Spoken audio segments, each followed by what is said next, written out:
kaawaan, o mahal kong Diyos, sang-ayon sa iyong kagandahang loob, mga kasalanan ko'y iyong pawiin, ayon din sa iyong pag-ibig sa akin.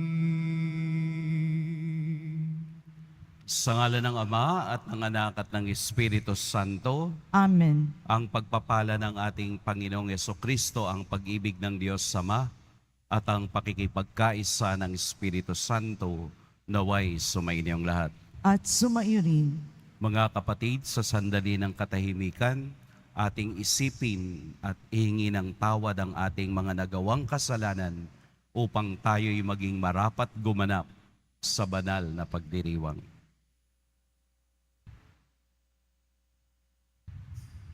Tayo pong lahat, inaamin ko sa makapangyarihang Diyos At sa inyo mga kapatid, na lubha ko nagkasala sa isip, sa salita, sa gawa, at sa aking pagkukulang. Kaya isinasamo ko sa mahal na Birheng Maria, sa lahat ng mga anghel at mga banal, at sa inyo mga kapatid, na ako'y ipanalangin sa Panginoong ating Diyos. Kaawaan tayo ng makapangyarihang Diyos, patawarin tayo sa ating mga kasalanan at patnubayan tayo sa buhay na walang hanggan. Amen. Panginoon, kaawaan mo kami. Panginoon, kaawaan mo kami. Kristo, kaawaan mo kami. Kristo, kaawaan mo kami. Panginoon, kaawaan mo kami. Panginoon, kaawaan mo kami. Manalangin tayo. Ama naming makapangyarihan, dumudulog kami sa iyong pagmamahal upang kami nagsisipagbagong buhay at gumagawa ng kabutihan ay mamalaging wagas sa pagsunod sa iyong mga utos at ang pagkabuhay ng aming manunubos ay maipagdiwang naming mataos sa pamamagitan niya kasama ng Espiritu Santo magpa sa walang hanggan. Amen. Magsipong muna ang lahat. Pagbasa mula sa aklat ng Exodo. Noong mga araw na iyon, sinabi ng Panginoon kay Moises, "Balikan mo ngayon din ang mga Israelitang inialis mo sa Ehipto. Naroon at nagpapakasama. Tinalakdan nila agad ang mga utos ko. Gumawa sila ng guyang ginto. Iyon ang sinasamba nila ngayon at hinahandugan. Ang sabi nila iyon ang Diyos na nag-aalis sa kanila sa Ehipto. Kilala ko ang mga taong iyan at alam kong matigas ang kanilang ulo. Kung gusto mo, lilipulin ko sila at sa iyo ko pagmumalain ang isang malaking bansa." Nagsumamo si Moises sa Panginoon, "Huwag po, huwag ninyong lilipulin ang mga taong inilis ninyo sa Ehipto sa pamamagitan ng inyong kapangyarihan. Kapag nilipol ninyo sila, masasabi ng mga Ehipsyo na ang mga Israelita ay inialis nyo sa Ehipto upang lipulin sa kabundukan. Huwag na po kayong magalit sa kanila at huwag na ninyong ituloy ang inyong balak laban sa kanila. Alalahanin ninyo ang mga lingkod ninyong sina Abraham, Isaac at Jacob. Ipinako ninyo sa kanila na ang lahi nila ay pararamihin tulad ng mga bituin sa langit at magiging kanila habang panahon ang lupaing pinangako ninyo. Hindi nga itinuloy ng Panginoon ang balak na paglipol sa mga Israelita." Ito ang salita ng Diyos. Salamat sa Diyos. Panginoong masintahin, ang bayan mo'y gunitain. Panginoong masintahin, ang bayan mo'y gunitain. Sa may bundok ng Horeb, doon ay nagugis niyong gintong baka. Matapos mahugis, ang ginawa nila ay kanilang sinamba. Ang dakilang Diyos ay pinagpalit sa Diyos na nilikha, sa Diyos na baka na ang kinakain ay damong sariwa. Panginoong masintahin, ang bayan mo'y gunitain. Kanilang nilimot ang Panginoong Diyos ang tagapagligtas, na yaong ginawa doon sa Ehipto'y kagilas-gilalas. Sa lupaing iyon, ang ginawa niya'y tunay na himala. Sa dagat na tambo, yaong nasaksiyan ay kahanga-hanga. Panginoon, masintahin, ang bayan mo'y gunitain. Ang pasya ng Diyos sa ginawa nila'y lipulin pagdaka. Agad na dumulog sa poon si Moises na magitan siya, at hindi natuloy yaong kapasyahan na lipulin sila. Panginoon, masintahin, ang bayan mo'y gunitain. Magsitay na po ang lahat.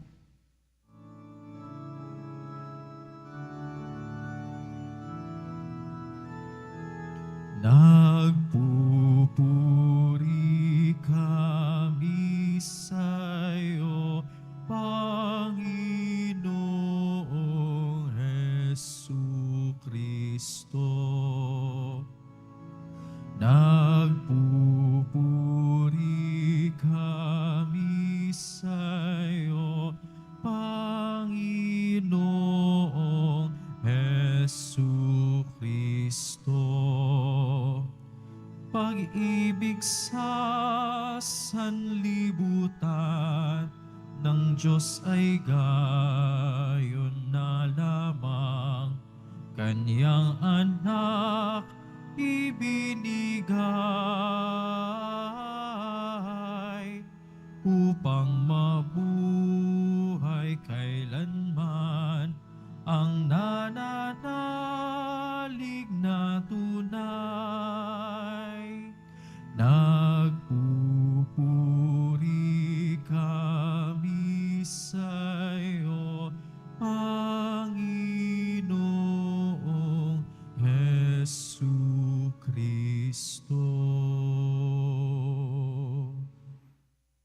Sumainyo ang Panginoon. At sumairin, Ang mabuting balita ng Panginoon ayon kay San Juan. papuri sa iyo, Panginoon. Noong panahong iyon, sinabi ni Jesus sa mga Hudyo, "Kung ako lamang ang nagpapatotoo tungkol sa aking sarili, huwag ninyong tanggapin. Ngunit may ibang nagpapatotoo tungkol sa akin. At totoo ang kaniyang sinasabi. Nagpasugo kayo kay Juan, at nagpatotoo siya tungkol sa katotohanan. Hindi sa kailangan ko ang patotoo ng tao. Sinasabi ko lamang ito para maligtas kayo. Si Juan ay parang maningas na ilaw na nagliliwanag noon, at kayo'y sandaling nasiyahan sa kanyang liwanag. Ngunit may patotoo tungkol sa akin na higit sa patotoo ni Juan. Ang mga gawaing ipinagagawa sa akin ng Ama ay siya ko namang ginaganap, yan ang nagpapatotoo na ako'y sinugo niya. At ang Amang nagsugo sa akin ay nagpapatotoo rin tungkol sa akin. Kailan may hindi ninyo narinig ang kanyang tinig at nakita ang kanyang anyo. Walang pitak sa inyong puso ang kanyang salita, sapagkat hindi kayo nananalig sa akin na sinugo niya. Sinasaliksik ninyo ang mga kasulatan. Sa paniwalang doon ninyo matatagpuan ang buhay na walang hanggan. Ang mga ito ang nagpapatotoo tungkol sa akin. Ngunit ayaw naman ninyong lumapit sa akin upang kayo'y magkaroon ng buhay. Hindi ako naghahangad ng parangal ng mga tao. Ngunit kilala ko kayo. Alam kong wala kayong pag-ibig sa Diyos. Naparito ako sa ngalan ng aking Ama at ayaw ninyong akong tanggapin. Kung may ibang pumarito sa kanyang sariling pangalan, siya'y inyong tatanggapin. Ang hinahangad ninyo'y ang parangal ng isa't isa, hindi ang parangal na nangangaling sa iisang Diyos.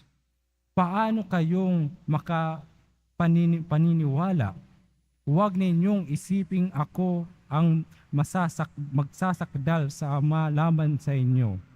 Si Moises na inaasahan ninyo ang siyang maghaharap ng sakdal laban sa inyo. Kung talagang pinaniniwalaan ninyo si Moises, ako'y paniniwalaan din sana ninyo, sapagkat sumulat siya tungkol sa akin. Ngunit kung hindi ninyo pinaniniwalaan ang mga sulat niya, paano ninyong paniniwalaan ang mga sinasabi ko? Ang mabuting balita ng Panginoon. Pinupuri ka namin, Panginoong Hesukristo. Magsipo muna tayong lahat.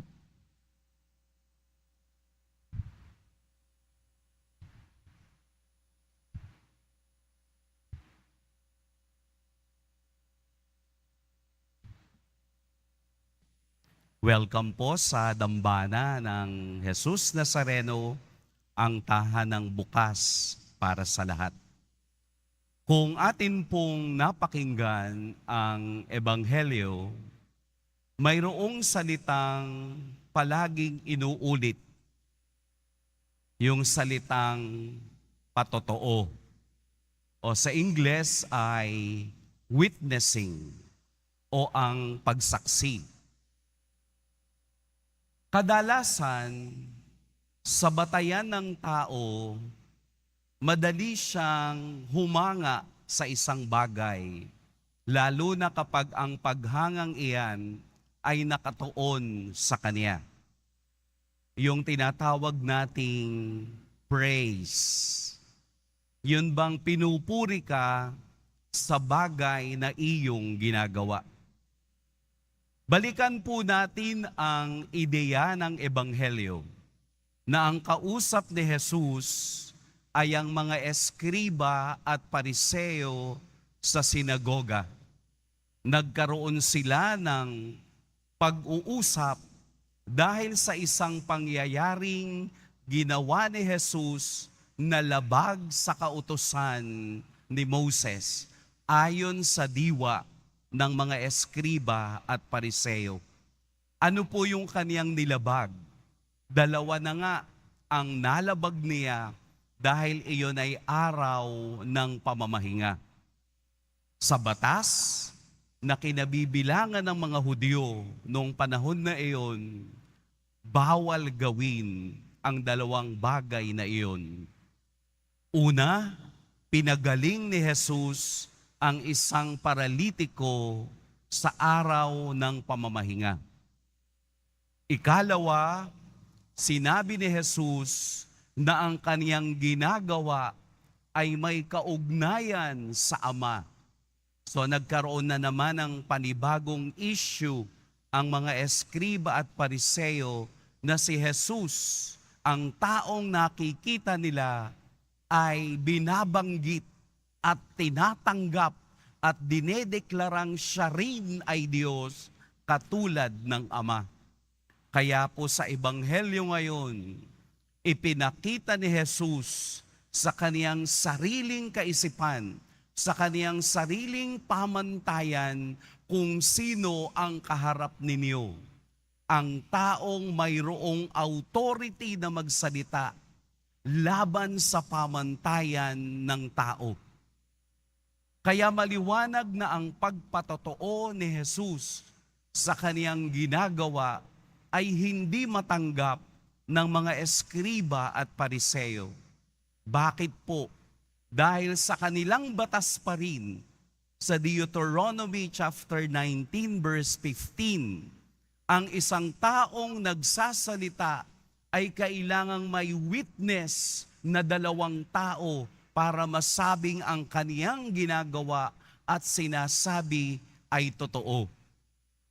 Pero sa ating napakinggang ebanghelyo, hindi lang dalawa ang sumasaksi kay Jesus, kung hindi 5. Ano yung una? Ang Diyos Ama.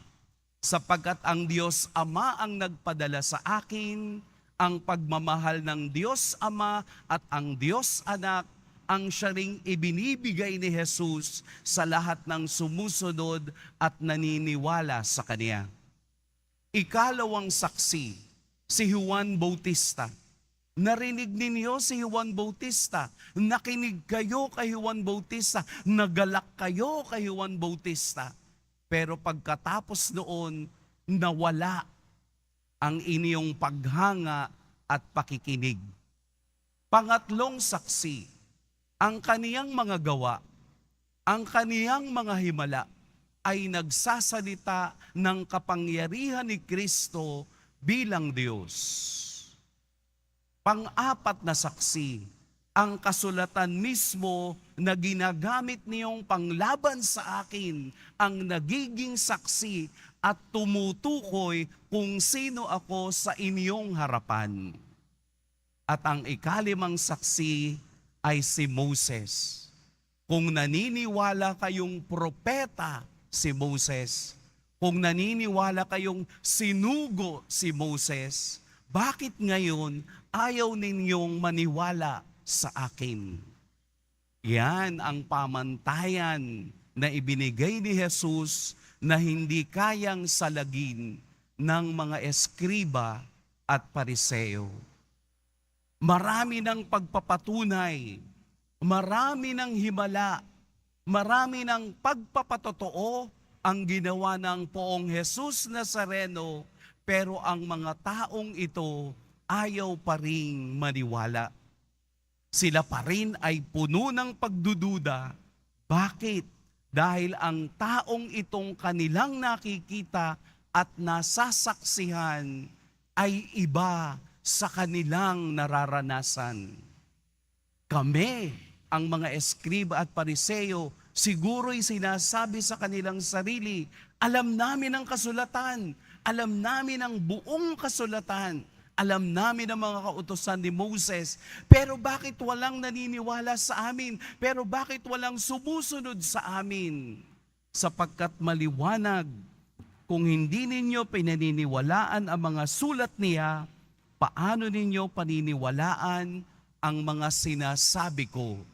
Sinasabi ni Jesus, binibigyan ni Jesus ng laman, binibigyan ni Jesus ng meaning, binibigyan ni Jesus ng istruktura ang lahat ng sinasabi ng kasulatan upang tayong lahat ay maniwala sa pagka-Diyos ni Kristo.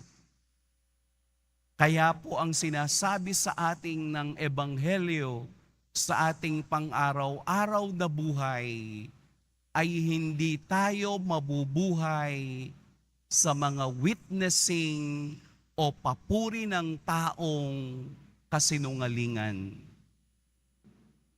Hindi tayo magiging malakas, hindi tayo magiging bida sa mga sinasabi ng tao para sa atin. Higit ang sinasabi ng Diyos para sa ating buhay. Bakit? Dahil ang nakikita ng tao ay ang panglabas na kakayahan ng bawat isa upang siya ay maging bida sa mata ng iba. Pero sinisira ng Diyos ang mentalidad na yan. Hindi mahalaga ang panglabas na kakayahan. Mas mahalaga sa Diyos ang katotohanan ng buhay ng kaniyang mga salita. Sa ating pagsunod sa ating Poong Jesus Nazareno, huwag tayong malalasing sa sinasabi ng tao. Mas mabuhay tayo sa salita ng Diyos. Sapagkat ang salita ng Diyos na isinasabuhay ay mas mataas at mas makatotohanan na dapat na sinusundan. Tayo po ay magpatotoo sa katotohanan. Huwag tayong magpatotoo sa kasinungalingan. Sapagkat ang pamantayan ng tao ay limitado ayon sa kaniyang kakayahan. Subalit ang pamantayan ng Diyos ay palaging tunay na siyang nagtatagal. Manatili tayo sa Diyos at magpatotoo sa kaniyang pag-ibig at sa kaniyang awa. Pagpalain tayo ng poong may kapal. Magsitayo na po ang lahat.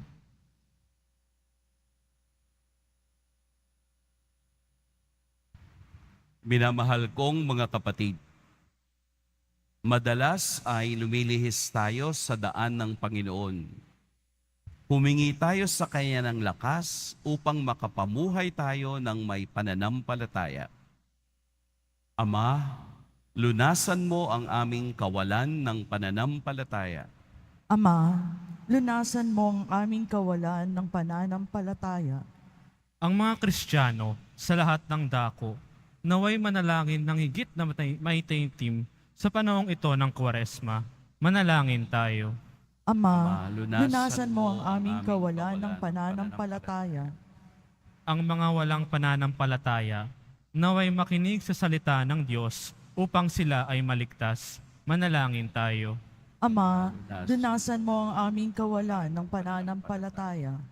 Ang mga kasalukuyang kaguluhan sa simbahan, naway malutas sa paglago ng pananampalataya. Manalangin tayo. Ama, lunasan mo ang aming kawalan ng pananampalataya. Ang mga may hirap, may sakit, at mga may kapansanan, naway madama ang presensya ng Diyos sa kanilang buhay sa pagtataguyod ng kanilang mga pamilya at kaibigan. Manalangin tayo. Ama, lunasan mo ang aming kawalan ng pananampalataya. Ilapit din natin sa Diyos ang ating mga personal na intensyon, ang intensyon para sa ating buong pamilya, ang ating mithiin para sa kanila. Alalahanin din natin ang lahat ng mga kaluluwa sa purgatorio. Manalangin tayo. Ama, lunasan mo ang aming kawalan ng pananampalataya. Ama, turuan mo kami sa pamamagitan ng Espiritu Santo upang hayagan naming aminin ang aming pananampalataya sa pamamagitan ni Kristo na aming Panginoon. Amen. Magsipo muna ang lahat.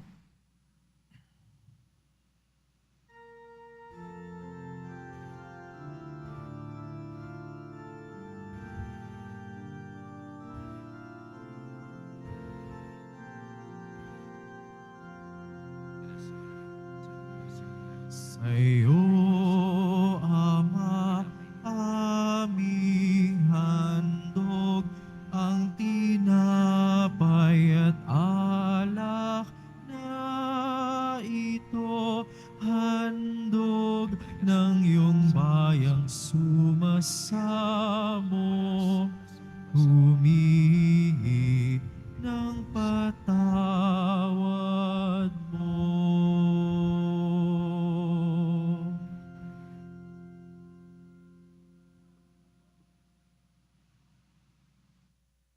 Magsitay na po ang lahat.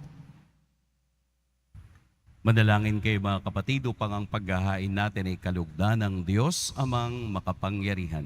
Tanggapin nawa ng Panginoon itong paghahain sa iyong mga kamay, sa kapurihan niya at karangalan, sa ating kapakinabangan at sa buong sambayanan niyang banal.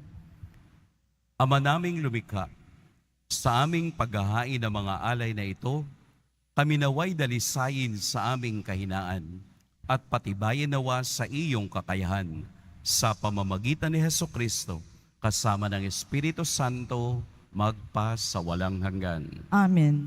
Sumainyo ang Panginoon. At sumayo rin, Itaas sa Diyos ang inyong puso at diwa. tinaas na namin sa Panginoon. Pasalamatan natin ang Panginoong ating Diyos. Marapat na siya ay pasalamatan. Ama naming makapangyarihan, tunay ngang marapat na ikaw ay aming pasalamatan sa pamamagitan ni Jesucristo na aming Panginoon. Sa aming kusang pagtitiis ng hirap, tinutulungan mong aming maitumpak ang kinamihas ng pagsalungat sa pananagutang iyong iniatas. Sa aming pagtulad sa anak mong mahal na nagpakasakit para sa tanan, ang pagsisikap namin iyong kinalulugdan at ang pagpapakabuti namin iyong ikinararangal. Kaya kaisa na mga anghel na nagsisiawit ng papuri sa iyo, nang walang humpay sa kalangitan, kami nagbubunyi sa iyong kadakilaan. Santo, Santo, Santo, Panginoong Diyos ng mga hukbo, napupuno ang langit at lupa ng kadakilaan mo, Hosana sa kaitaasan. Pinagpala ang naparirito sa ngalan ng Panginoon, Hosana sa kaitaasan. Magsulod po ang lahat. Ama naming banal, ikaw ang bukal ng tanang kabanalan. Kaya't sa pamamagitan ng iyong Espiritu, gawin mong banal ang kaloob na ito upang para sa amin maging katawan at dugo ng aming Panginoong Heso Kristo. Bago niya pinagtiis ang kusang loob na maging handog, hinawakan niya ang tinapay, pinasalamatan kaniya, pinaghati-hati niya iyon, iniabot sa kaniyang mga alagad at sinabi, "Tanggapin ninyong lahat ito at kanin, ito ang aking katawan na ihahandog para sa inyo."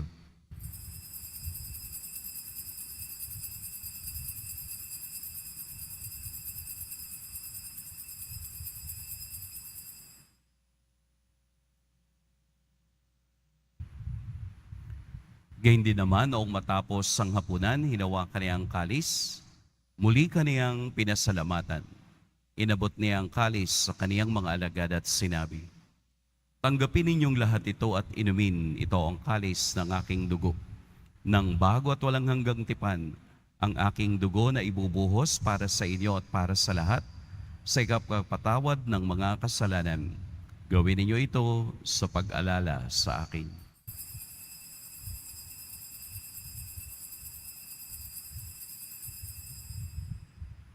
Magsitayin na po ang lahat.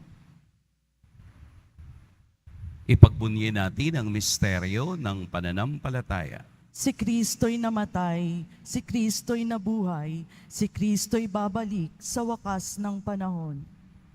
Ama, ginagawa namin ngayon ang pag-alala sa pagkamatay at muling pagkabuhay ng iyong anak. Kaya't iniaalay namin sa iyo ang tinapay na nagbibigay buhay at ang kalis na nagkakaloob ng kaligtasan. Kami nagpapasalamat dahil kami iyong minarapat na tumayo sa harap mo para maglingkod sa iyo. Isinasamo namin kaming magsasalo-salo sa katawan at dugo ni Kristo ay mabuklod sa pagkakaisa sa pamamagitan ng Espiritu Santo.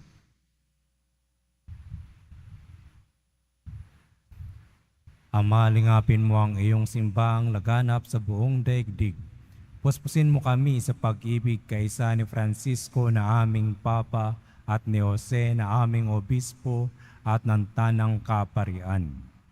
Alalahanin mo rin ang mga kapatid naming naimlay na may pag-asang sila'y muling mabubuhay, gayon din ang lahat ng mga pumanaw. Kaawaan mo sila at patuloyin sa iyong kaliwanagan. Kaawaan mo at pagindapating kaming lahat na makasalo sa iyong buhay na walang wakas. Kaisa ng mahal na Birheng Maria na ina ng Diyos, ng kabiyak ng puso niyang si San Jose. Kaisa ng mga apostol ni San Juan Bautista at ng lahat ng mga banal na namuhay dito sa daigdig ng kalugod-lugod sa iyo. May pagdiwang nawa namin ang pagpupuri sa kararangal mo sa pamamagitan ng iyong anak na aming Panginoong Heso Kristo.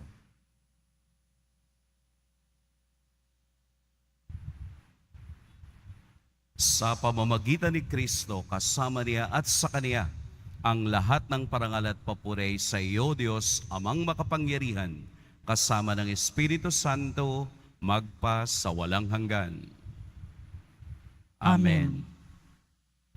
Sa tagubilin ng nakagagaling na utos at sa turo ni Jesus na Panginoon natin at Diyos, ipahayag natin ng lakas loob. Ama namin, Sumasalangit ka, sambahin ang ngalan mo, mapasa amin ang kaharian mo, sundin ang loob mo dito sa lupa para nang sa langit. Bigyan mo kami ngayon ng aming kakanin sa araw-araw, at patawarin mo kami sa aming mga sala, para ng pagpapatawad namin sa nagkakasala sa amin. At huwag mo kaming ipahintulot sa tukso, at iadya mo kami sa lahat ng masama. hinihiling namin kami iadya sa lahat ng masama.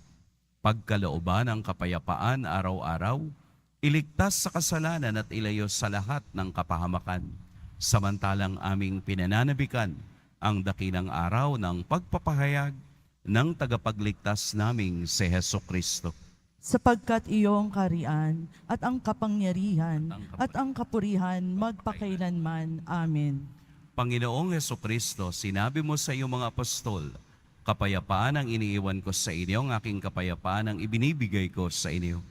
Tunghayan mo ang aming pananampalataya at huwag ang aming pagkakasala. Pagkalooban mo kami ng kapayapaan at pagkakaisa ayon sa iyong kalooban, kasama ng Espiritu Santo, magpa sa walang hanggan. Amen. Ang kapayapaan ng Panginoon naway laging sumainyong lahat. At sumayrin. Magbigayan kayo ng kapayapaan sa isa't isa. Peace be with you. Peace be with you.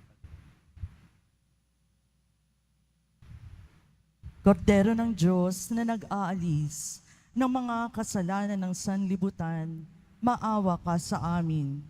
Kordero ng Diyos na nag-aalis ng mga kasalanan ng sanlibutan, maawa ka sa amin. Kordero ng Diyos na nag-aalis ng mga kasalanan ng sanlibutan, ipagkaloob mo sa amin ang kapayapaan. Magsilid po ang lahat. Narito si Jesus, ang walang hanggang patotoo ng Ama. Ito ang kordero ng Diyos. Ito ang nag-aalis sa mga kasalanan ng sanlibutan. Mapapalad ang inaanyayahan sa kaniyang piging. Panginoon, hindi ako karapat-dapat na magpatuloy sa iyo. Ngunit sa isang salita mo lamang ay gagaling na ako.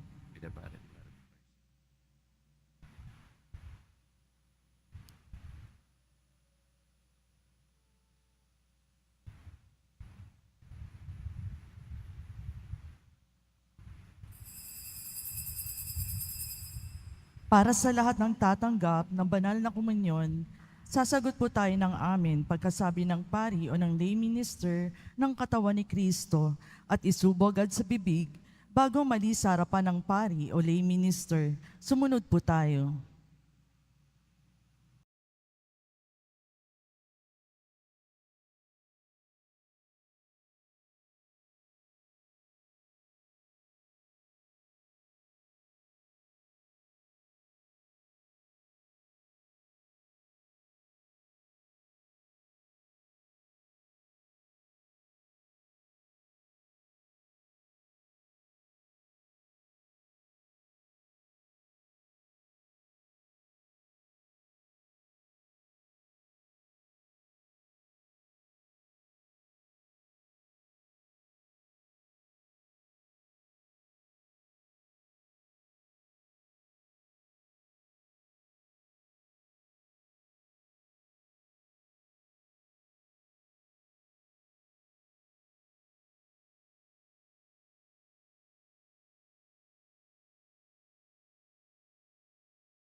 Magsitay na po ang lahat.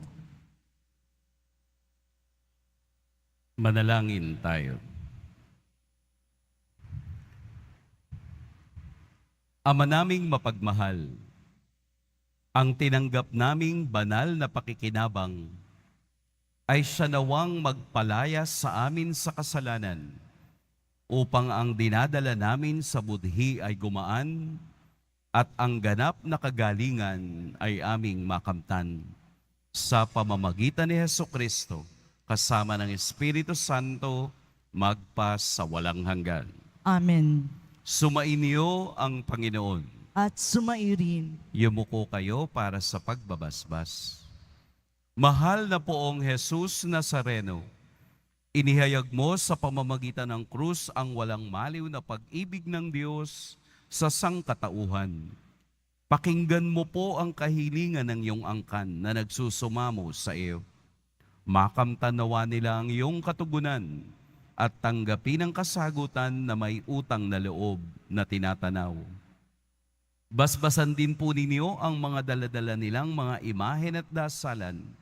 Sa pamamagitan ng bendisyon na ito, naway maalala nila ang mga pangako nila noon sa binyag, na ikaw ang kanilang iibigin at paglilingkuran bilang Panginoon, magpa sa walang hanggan. Amen. At pagpalain kayo ng makapangyarihan at mapagmahal na Diyos, ang Ama at Anak at Espiritu Santo. Amen. Tapos na ang ating pagdiriwang, humayo kayong taglayang kapayapaan ng Poong Jesus Nazareno. Salamat sa Diyos.